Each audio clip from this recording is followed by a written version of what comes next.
Welcome back, Chappelle. All right, so G period, great job today. Really engaging. Really like talking some great stuff. I was very impressed by a few kids in particular. Cassia killing it, Lainey killing it, Madison killing it, Bailey killing it, Taylor hilarious. So all of the above, right? Really great responses. Really great talking, engaging, and stuff like that. Really impressed, right? But in y'all's class, we got up to here, and I haven't had B period yet, but I'm sure B period's going to be awesome, just like they always are. And then, C period's going to be great, too, just like you always are, because, I'm really impressed with how all of our classes are doing right now. G, B, C, I have no favorites. Don't even start. All right, so big things going forward, though, right? So I know in G period, we got to about here. In our other classes, we may get a little bit further forward, but just kind of skip ahead. This happens sometimes. I have 3 of y'all, not just 1. So getting into it, though, right, we talked about the very first Persian invasion in class. We talked about the Ionian Revolt, right? Because the Persian Wars are not really wars in the first place. They're just kind of one revolt and a couple of invasions, right? Darius crushes the Ionian Revolt, right, but is furious, right? Darius is what? Good job, right? So he's very upset about the Ionian Revolt because the Athenians were sending them supplies. And then, of course, he invades, He invades Greece, and he attempts a land invasion, right? And he actually ends up in this place called Marathon. And on the field of Marathon, the Athenians, who are heavily outnumbered, almost 6-1 by the Persians, defeat a much larger Persian invasion force using certain military tactics, of course, higher elevation, sweeping down, attacking the front of the lines, causing them to congest together, and then surrounding them and just kind of obliterating the entire force, killing upwards of 6,000 Persians. Then Pheidippides, he runs off, and 26 miles, and Nike, rejoice, we've conquered, and then he dies, right? Great story.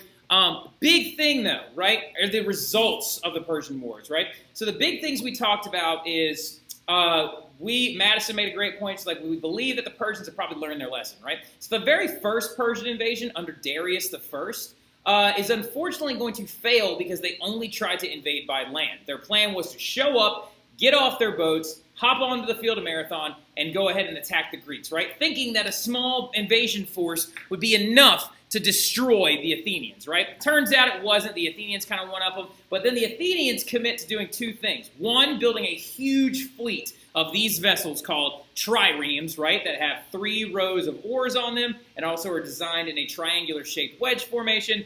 And they were going to use these boats to actually sink a future Persian invasion force they thought might show up if they were to invade by sea, right? So this way, the Athenians are like, look, we're never going to be the superpower on the land that the Spartans are, but we can try to be the naval fleet in the water that destroys everybody else. But the Athenians are going to take it one step further, and they're also going to start creating city-states into an alliance, right? The first ever in Greek history. It doesn't quite have a name yet, but it's got the makings of this thing called the Delian League, which will come later, right? And of course, this is the trireme, and what makes it so deadly is this thing on the front, right? The battering ram in the wedge shape, which actually pops a hole in an enemy boat, and because this right here is actually hidden. They also have painted these giant eyes on them to try and make them look like sea monsters on the way. Now, the big thing about it is Darius I, who was very upset after the first Persian invasion, is unfortunately going to die before the second one occurs, right?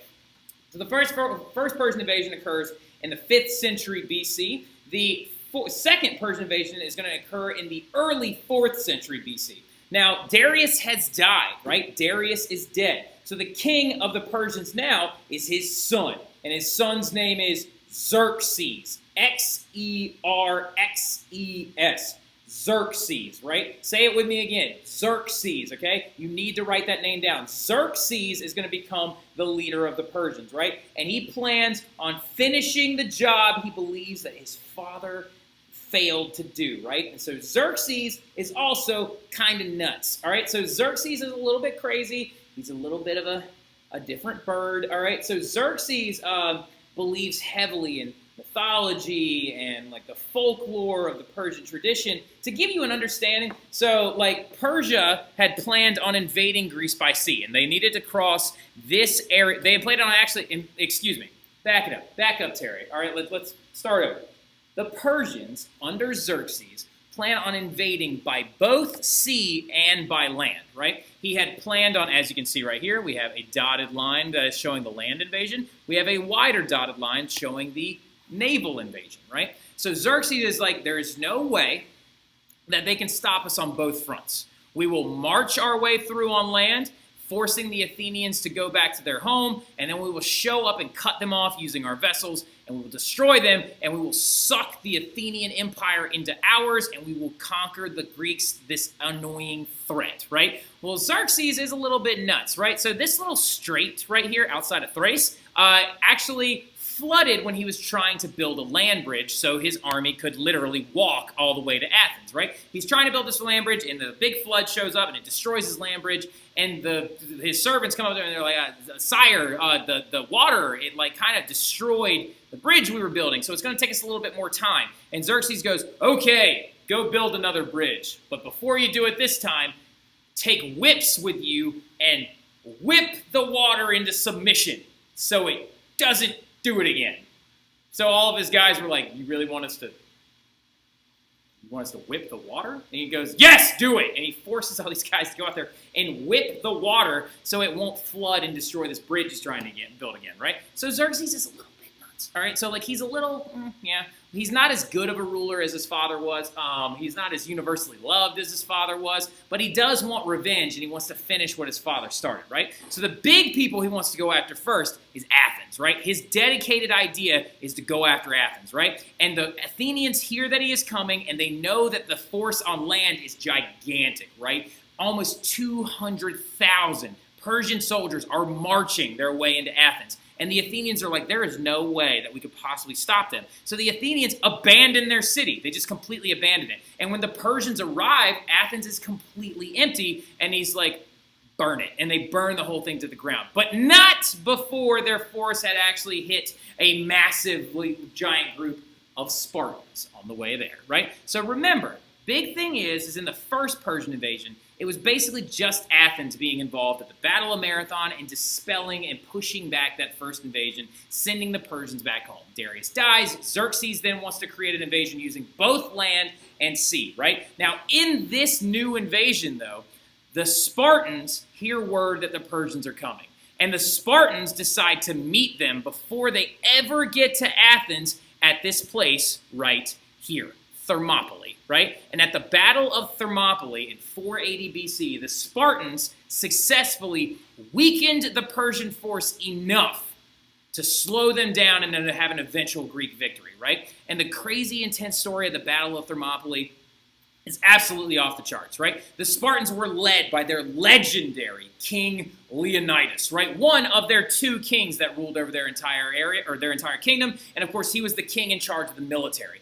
Leonidas at the time is 60 years old, right? A lot of y'all, when you actually imagine him, if you've ever seen 300, you think that he looks like Gerard Butler and he's just like, ugh, and then you think he's all swole and gigantic. Nah, Leonidas was actually super old at the time, but he's a very, very smart, experienced soldier, right? So he plans on meeting the Persians at Thermopylae, and he's like, we are heavily outnumbered, because it was going to be 6,000 Spartans versus 200,000 Persians. And the Spartans successfully use a very narrow ridge at the Battle of Thermopylae to force the Persians to try and actually flank them and go around them, right? So here's the genius that was the Battle of Thermopylae, right? Let me move you a little bit. This is super important. I got to explain this. All right, give me a sec. So the big thing about the Battle of Thermopylae is how Leonidas actually used the geography of Thermopylae to his advantage, right? Because if you're heavily outnumbered, right? You're 6,000 guys versus 200,000 Persians. How are you going to stop them, right? There's no way. How are you going to do that? If you try to just fight them one-on-one, you're going to be destroyed. No question. So Thermopylae, right, the location of, let's try this again. Thermopylae, the location of Thermopylae, is actually on the Greek shore, right? So Thermopylae, right, has mountains on this side and these big, big ridges, and then it's got a very narrow pass, right? It actually is super wide out here, and then on this side, there's a bunch of water, right? So a huge amount of water, okay? So that's like actually erase these mountains. These mountains are crusty. Boom, boom, boom. All right, so Thermopylae looks kind of like this, right? So the Persians would amass right here, okay? And when they actually got to Thermopylae, it was super open up this way. But the Spartans are going to set up their phalanx right through this narrow pass, right? A very wide phalanx. So the Persians would have to come through here and bottleneck themselves together and get super congested.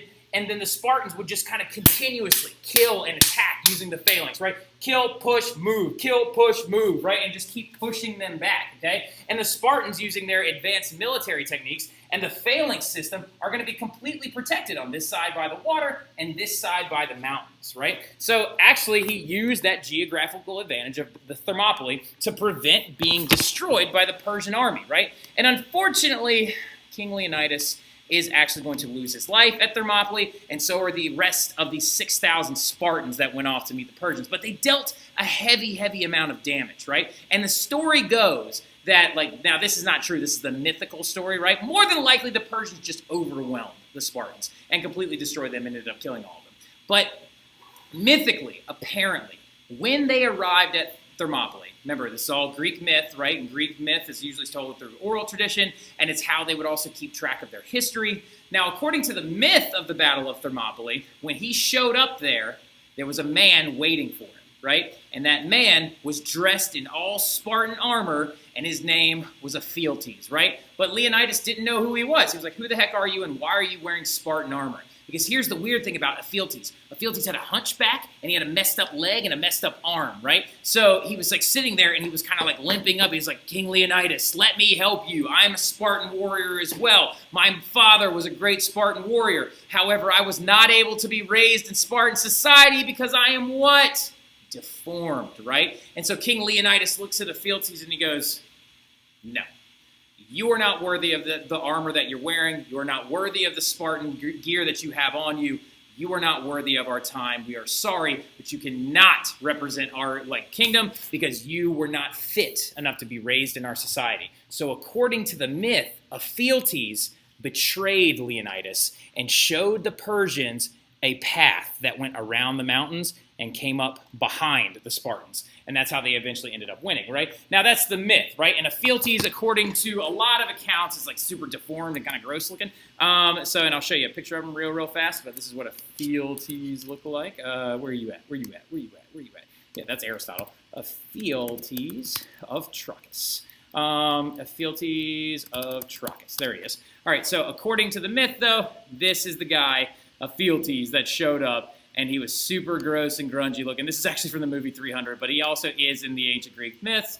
And according to the myth, though, he was not allowed to actually participate with the Spartans in their fighting because he was actually gross and deformed, right? So, and the big thing about it, though, that also relates to what we were learning about with Sparta and their society, because Spartans would not allow children who had any kind of deformities to actually grow up in their society. They would be abandoned in the woods to die, right? So the second Persian invasion is going to have that key marquee battle at the Battle of Thermopylae, right? Massively huge, massively important battle, okay? Now, the biggest thing about it is the Persian force, the land force, has now been weakened significantly. They do end up continuing to push forward, and they eventually burn Athens to the ground, right? But their land force is not going to be strong enough to continue the invasion. So Xerxes is saying to himself, oh, well, my naval force will. But at the Strait of Salamis, there was a massive naval battle when the Athenians also used their environment to lure the Persians into a narrow waterway where they outflanked them and attacked from both sides, right? And it forced the Persians to retreat, right? And the Battle of Plataea was where the last little bit of the land force of the Persians was actually finally destroyed and defeated, right? Now, out of their three big battles, right, that we just talked about, first is Marathon, that's from the first Persian invasion. Thermopylae is from the second Persian invasion. The third one you may need to know is this one, the Strait of Salamis, right? When that big Athens fleet that they had been building up for so long actually destroyed a huge amount of Persian ships, right? Battle of Plataea, not that important, all right? So, you can definitely have it in your notes, but it's probably not going to be tested on, all right? Because it's just kind of the last exclamation mark when the Greeks are finally going to push the Persians all the way back into their own area, right? Now, this is a major marquee date, though, because the ultimate outcomes are going to be the biggest underdog story ever. The Greeks, who were heavily outnumbered by the Persians, are going to successfully fend off not one, but two invasions, right? One by Darius I, and then the second by his son Xerxes, right? Now, the big thing about it, though, is Athens is going to increase its status among the city-states, right? Even though, ironically enough, the Spartans, of course, were the ones that fended the Persians off on land, Athens increases their status among the city-states because a big part of it was that military and so the alliance they had been building, right?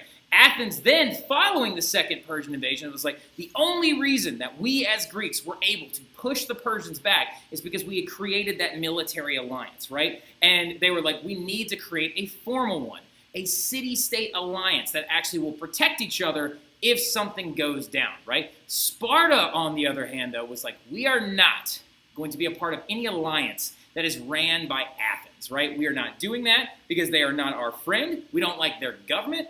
We don't like anything or we don't like anything about them, right? We don't want to have anything to do with Athens and its pseudo-greatness, right? No, right? So, and they just refuse to be a part of it, okay? So Sparta, unfortunately, though, not happy with the Athens becoming more dominant city-state, but does Athens end up doing this anyway? Yes, they do. And they end up forming this thing known as the Delian League, right? And so at the Delian League, they actually create a huge military alliance, right? This alliance was headed up by the new archon of Athens known as Pericles, which we'll talk about here in a second, okay? Now, alliance headed up by Pericles, and it was to defend from any future Persian invasion. But the thing about it is, they were kind of fully aware that there was a good chance that the Persians were never going to invade again, right? Now, the Persian invasion or threat still brought a lot of city-states, though, into this Delian League, right? And Athens demanded that if you were going to be a part of their Delian League, you had to pay dues, which is money to be a part of it, right? And the problem is you had to also have the democratic values of the Athenian government. You had to have voting, and you had to have like civil service, like not civil service, but you had to have civil groups that would then elect archons and other leaders. And like Sparta's like, no, we're not doing that because it goes against our culture, it goes against our everything. And also because Athens was taking the money that was being paid to them to help defend from future Persian invasion, and they just used it to rebuild their city that was burned down by the Persians. Like, this seems a little messed up because Athens is taking money and using it to rebuild their city. Not create a bigger military, but just make their own city. And you'll see what I'm talking about. It's kind of dicey here in a second. And Sparta is becoming more and more furious during this time. They are steaming, and they are like, if you don't stop trying to push your values onto the other Greek city-states, we're going to flip out, and we're going to come over there, and we're going to fight you, right? And so the big thing about it going forward, though, is like following this whole thing, following like the entire, hold on. So there we go, all right. Following the Persian Wars, the big thing, there it is. So following the Persian Wars, you now have things to tend to, right? So Athens has their new Delian League, but they have a destroyed city. Sparta is really, really furious because they just lost 6,000 troops, and then it doesn't seem that it's going to be aiding them at all, right? But the thing about it is, now following the Persian Wars, you're now entering into what's known as the classical period, right? So now we're done with the archaic period, and we're now moving into the classical period, right? Following the Persian Wars is a massive, massive movement known as the classical period. This is when the Greeks hit their all-time cultural highs, right? It's a time when the Greeks achieved new heights in art, architecture, theater, philosophy, government, all these other amazing things known as the classical period, right? So the classical period, though, really, really quick, write this down, put a star underneath it. The classical period really only seems to apply to Athens, right? The classical period wasn't shared or partaken in by all of the city-states. It seems to really only be partaken in by the Athenians themselves, right? So the big thing about the classical period is, like, we got to understand, well, why was it just Athens? Why didn't Sparta have a classical period? Well, you got to kind of, again, look back at the Persian Wars, right? Like, when you're looking at the Persian Wars, it's going to create this thing known as a power vacuum, right? So the results of the Persian Wars, you now have Greece is completely free from Persian rule, and they are now going to be completely away. By the way, like where this starts, you might want to make sure you have like a line that goes across the top of this section of notes that just says like classical period is now going to be from here down, because the Persian Wars mark the end of the archaic period and the beginning of the classical period. So Greece is now free from Persian rule completely. So they have the ability, the time, the space to grow, right? And then Greek city-states are now forming themselves into this new thing called the Delian League, right? Where Athens is growing its money and growing its wealth. The Athenians now have a naval fleet of over 200 ships, which is going to increase their colonization. increase their trade, increase all of these different ideas of growth, and Athens is going to grow massively. We'll look at a map of Athens a little bit later, but Athens is kind of coming out on the winning side of these Persian wars, which is absolutely huge. But really quick, we just said at the end of the Persian Wars, Sparta is furious. Why didn't they just go and attack Athens? Why didn't they just go stop them? Because they're Sparta. They could easily roll in there and just mush the Athenians and call it a day, right? The big reason why is because some stuff went down, all right? Sparta in 464 got hit by a massive earthquake, right? So the city-state of Sparta got hit by an earthquake, and there was a huge Helot rebellion, right? Because remember, the Helots are the slaves that do all the farming for the Spartans, okay? Now, the Spartans are completely dedicated to their military society. And apparently, Spartans would sometimes practice their military tactics on these Helots because they just viewed them as slaves, right? Conquered people that they would force to farm and do everything else for them. So the Helots hate the Spartans, right? They don't want to be a part of the society. And the Spartans have also killed their entire society in, war. So Sparta gets hit by an earthquake. Their buildings come tumbling down, a lot of their societal infrastructure gets hit, and the Helots are like, this is our chance. And they have a huge rebellion, okay? And Sparta, completely out of character, calls for aid to suppress this rebellion, right? And they were like, we need help rebuilding, we need help stopping this rebellion. And Athens, smugly enough, under their leader named Simon at the time, Cimon, he actually sends 4,000 troops because he's thinking if we get down there and we help them, we might be able to convince them to become a part of our Delian League so we can make even more money, and then we'll have the Spartan military at our aid at any time, right?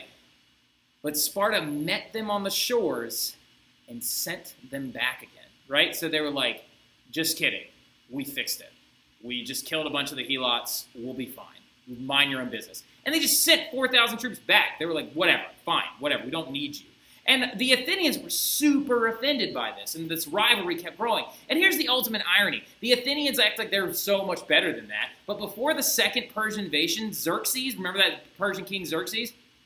The one that whipped the water? He sent envoys to both Sparta and Athens to try and tell them, look, if you come into Persia and don't make a fuss, we won't kill all of you, and you'll be just assumed into the Persian Empire. They killed those envoys and sent their heads back in baskets. So it's not like Athens is not used to doing things like this. But they were super offended that they went to go help Sparta in their time of need after the Persian Wars, and then they were sent back, right? So the rivalry continues to grow. But the big thing about it is you got to understand that means that if Sparta is dealing with all these problems, they're not growing like Athens is growing, right? They're dealing with rebuilding their city, fixing their economy, fixing their Helot slave rebellion problem. They have a lot to deal with. So while this time is occurring, meanwhile in Athens, there's a terrible ruler named Simon that's actually going around, and he's the one that sent those troops out there. And eventually, he would be ostracized or ran out. And when he was ran out, you saw the ascension of this military general in Athens. And his started with the age, and his name started this thing called the Age of Pericles, right? I swear on everything that is good and holy in this world. In class, if you say Pericles instead of Pericles, I'm going to be very upset, all right? So this is the Age of Pericles, right? Because Simon has now been ostracized, and Pericles assumes power in Athens, right? And just to give you some understanding, Pericles was loved by his people, right? He was elected Archon of Athens 29 times in a row. 29 times in a row. That is times being elected in a row of something means you're probably doing a good job, right? Now, some historians argue that Pericles wasn't as great as everybody assumed that he was due to the fact that he kind of assumed this role of almost like a tyrant. But the thing about it is the people of Athens loved him. Is he a debated figure? Yes, because he did take a lot of that money from the Delian League and used it for the growth of Athens, and that is all, right? But he's also the guy that ushers in the classical period in Greece, right? And we're going to talk really quickly about his accomplishments before I leave y'all for the day, all right? Now, the big accomplishments that he had was he built walls all around Athens, right? And some of you are like, wow, that sounds super negative, right? Well, no, it's a defensive wall, right? A huge wall that went around the city of Athens to protect from any future invasions. Because remember, what happened during the second Persian invasion? Xerxes had Athens burnt to the ground, right? And they also had a wall built around their huge naval base as well. He also had the Acropolis rebuilt. He had the Parthenon completely rebuilt. And then he had a statue of Athena inside of the Parthenon built out of gold and ivory. It couldn't just be out of marble, and he couldn't be normal about it, right? Now, this is the only time I'll give Pericles crap, right? Pericles did definitely screw this one up big time. Did it have to be made out of elephant teeth and gold? No. It could have just been made out of marble, and you could have called it a day. But no, he wanted to show the growth and the wealth and the military dominance of Athens by building a statue of Athena out of gold and ivory, right? And guess what? It doesn't even exist anymore. More than likely, when they got taken over by the Romans in about, it's either 146 BC or 146 AD, I gotta look up the time, but apparently the Romans may have destroyed it, right? They may have tried to take it, and they might have broken it down and actually used it, but yeah, it's not there anymore, right? But ivory and gold, that's insane. And he had the Parthenon completely rebuilt, right? Also, though, that might be a little bit extra. He might be spending, because where's all this money coming from? Jot this down really quick. This is huge. All that money, it's coming from the Delian League dues, right? Other city-states are paying Athens to be a part of this military alliance, so that's a little sketchy that Athens is doing that. They're using that money in whatever they want, but Pericles did do a lot of good things, too.